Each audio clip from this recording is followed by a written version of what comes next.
Now, let me carefully explain how to create stunning AI backgrounds in CapCut using your phone step by step, as you can see here. First, we need to open the CapCut app on your phone, and after that, you will need to navigate through the interface to find the necessary tools, as you can see here.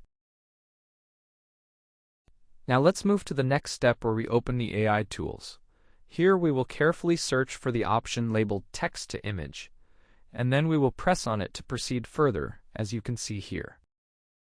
Now, let's patiently wait for it to load, and then we will carefully click again to see what our next step will be, as you can see.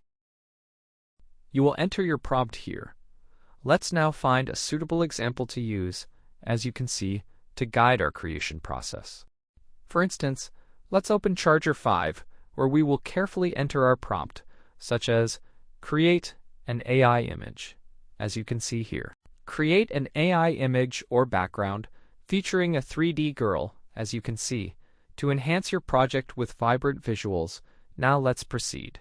Someone simply writes your prompt, and after that, you will remove this prompt and paste in the new one, as shown here. Now click here to generate your image, and it will create your picture for you, as you can see, effortlessly. Use it as a background, and that's basically it. Thank you all for your attention and support, as you can see here. Wishing everyone good luck and a fond farewell, as you can see here. Until next time.